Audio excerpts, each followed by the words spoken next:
Professor doctor قبلہ ایاز صاحب نے کتنی خوبصورتی سے میرا طنز کیا، دیر آئے درست آئے۔ پھر ہمارے ساتھ سر مشتاق احمد صاحب ہیں اور آصف محمود صاحب ہیں، بڑی خوبصورت باتیں کی۔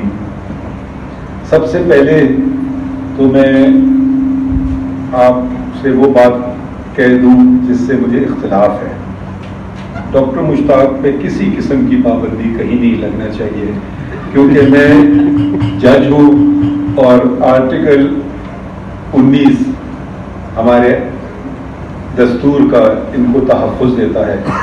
بلکہ میں آپ سب لوگوں سے کہوں گا کہ ان سے گزارش کریں کہ وہ ہمیں یوٹیوب چینل بھی کھول دیں،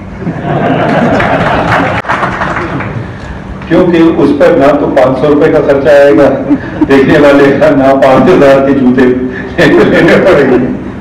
تو آپ لوگ یہ آج کی دنیا میں یہ جو دوسرے طریقے ہیں ان کا استعمال کریں۔ اب میں آپ سب کا بہت بہت شکریہ کہنا چاہتا ہوں کہ آپ نے مجھے نہ صرف دعوت دی اور مجھے اس قابل سمجھا کہ مجھے مہمان خصوصی کا اعزاز بھی بخشا، مگر ماہرین شریعہ اور دانشوروں کے درمیان میں کیا بھلا کہہ سکتا ہوں؟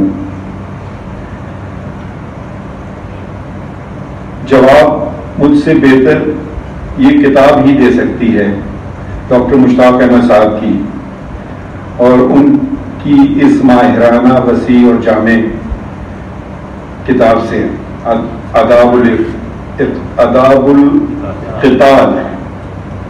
جی تو اسی کا رخ کریں، اور ان میں سے میں 2 ایسے مضامین کی طرف جو آج کل اور بالخصوص ہمارے معاشرے کے ہیں، 2 سنگین مسئلے، ان کا میں ذکر کروں گا۔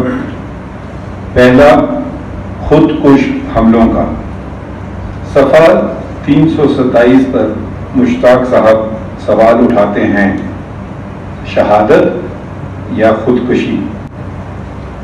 اور پھر رسول اللہ صلی اللہ علیہ وسلم کا ارشاد تحریر کرتے ہیں، جو ارشاد سختی سے خودکشی ممنوع کرتا ہے۔ یہ صفحہ 327 پر ہے۔ اور پھر مشتاق صاحب لکھتے ہیں، اور یہ ان کے کلمات ہیں، اسلامی شریعت نے خودکشی کو بڑے گناہوں میں شمار کیا۔ اور پھر ایک دلچسپ سوال اٹھاتے ہیں، یہ ان کا سوال ہے۔ سوال یہ ہے کہ کیا جنگ کے دوران میں اپنی زندگی ختم کر کے دشمن کو نقصان پہنچانے والا حملہ آور شہید ہوگا یا اسے خودکشی کا مرتکب ٹھہرایا جائے گا؟ یہ صفحہ 328 پہ ہے یہ سوال۔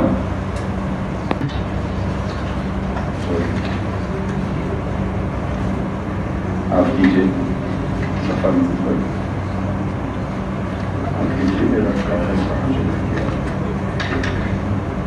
دے کر یہ نتیجہ اخذ کرتے ہیں، صفحہ نمبر 329 پر ہے کہ یہ 30 پہ 329 پہ جی، جب مجاہد دشمن کی صفوں میں گھس کر ان کو قتل اور زخمی کرنے لگتا ہے اور پھر دشمن کے حملے کے نتیجے میں وہ قتل ہو جاتا ہے، تو در حقیقت اس کا قتل کا باعث دشمن کا فعل بنا۔ اس کے برعکس خودکش حملے میں حملہ آور کی موت کا باعث خود اس کا اپنا فعل ہوتا ہے۔ یہ بڑی خوبصورتی سے انہوں نے اس میں ڈسٹنکشن دکھائی۔ مشتاق صاحب، آپ کی اجازت سے میں ادھر تھوڑا اضافہ کرنا چاہوں گا قرآن کریم کے حوالے سے۔ سورہ اسراء کی 33ویں آیت ہے، اعوذ باللہ من الشیطان الرجیم، بسم اللہ الرحمن الرحیم. ولا تقتلوا النفس التي حرام له الا بالحق. ملاحظہ کیجیے، قتل کرنے کی ممانعت ہے اور ہر نفس والی چیز کی. یہاں ہے لفظ ہے تقتل النفس، صرف انسان نہیں، اور جان لی جا سکتی ہے صرف اور صرف حق کے لیے، اپنے انا یا وقار کے لیے نہیں. اور اگر مسلمان اس غلط فہمی میں ہوں کہ غیر مسلمان کی جان کی اہمیت نہیں ہے یا پھر کم ہے، تو ملاحظہ کیجئے کہ لفظ نفس کا ذکر اللہ تعالیٰ کرتے ہیں، مسلمان کا نہیں. اور ایک انسان کے قتل کو ہم کتنی آسانی سے نظر انداز کر دیتے ہیں، اور اس کے ساتھ فرمان الہی کو بھی. سورہ مائدہ کی 32ویں آیت میں اللہ تعالیٰ فرماتے ہیں اعوذ باللہ من الشیطان الرجیم بسم اللہ الرحمن الرحیم. من قتل نفس بغیر نفس او فساد فی الارض فکأنما قتل الناس جميعا. یعنی اگر جان کے بدلے جان یا پھر زمین میں فساد پھیلانے،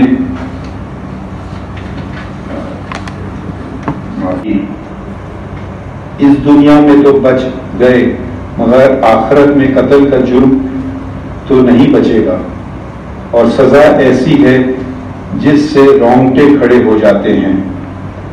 سورہ نساء کی 93 آیت کی اہمیت کو سمجھنے کے لیے اس کے الفاظ ملاحظہ کیجیے. فَجَزَاهُ جَهَنَّمَ، یعنی کہ اس عمل کی کے عوض جہنم، خالدن فیہا، جہاں وہ ہمیشہ رہے گا قاتل.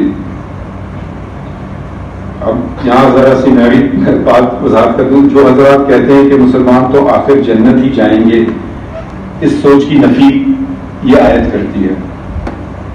آگے بڑھتے ہیں، ابھی سزا ختم نہیں ہوئی.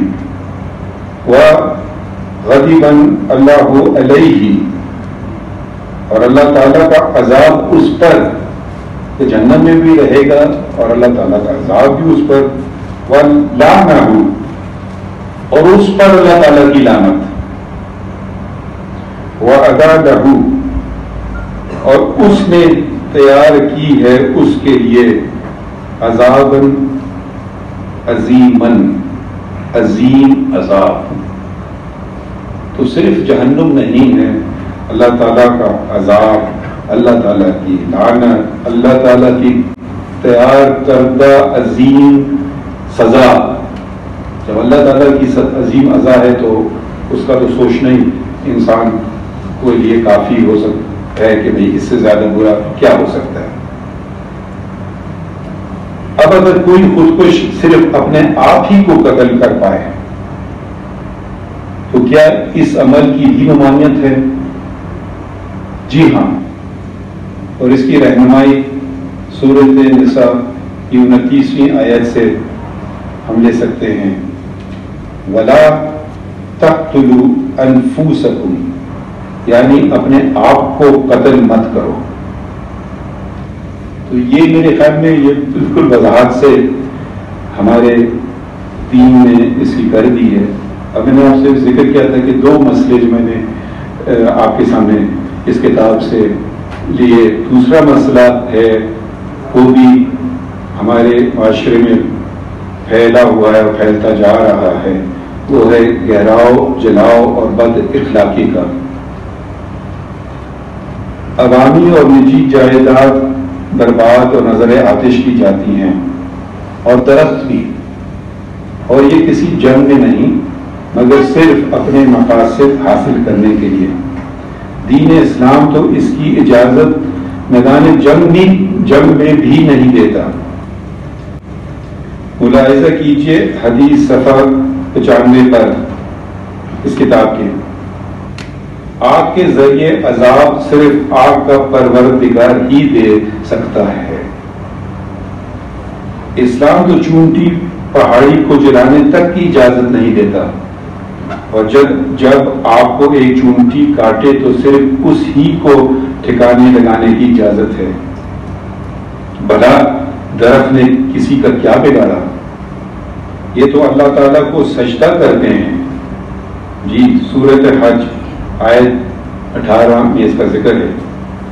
اسی آیت میں جب انسان کا ذکر آیا تو اللہ تعالیٰ نے ہر کوئی کا ذکر نہیں کیا، یعنی کہ ہر کوئی انسان سجدہ نہیں کرتا، بلکہ کثیر کا لفظ استعمال ہوا ہے کہ اکثر کرتے ہیں، مگر ہر دوسری جاندار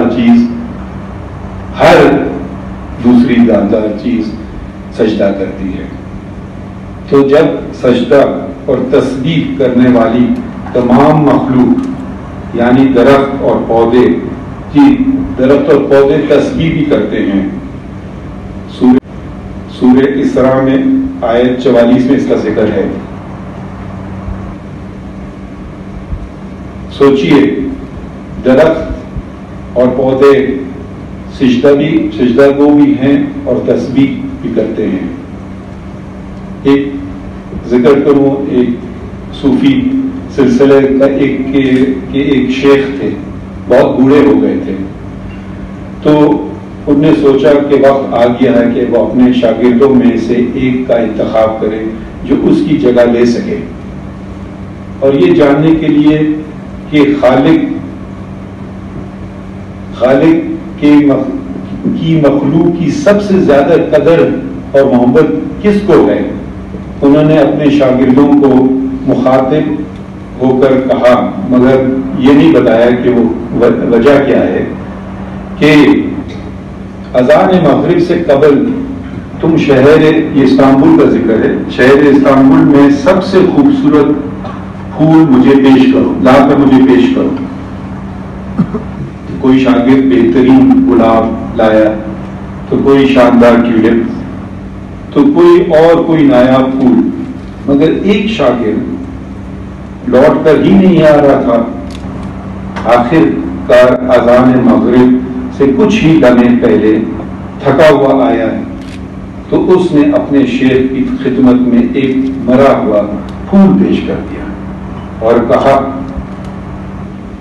کہ وہ جہاں بھی گیا اس نے پھولوں کو تسبیح کرتے دیکھا، تو اس نے سب کو اپنے خالق کی تسبیح کرتے پایا، تو اس سے وہ ان کو کیسے ان کی زندگی لے سکتا تھا۔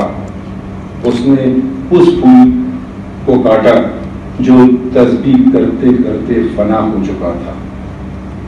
تو یہ اس نے اپنے شیخ کو پیش کیا، اور اسی کو شیخ نے اپنا سکسیسر بنایا۔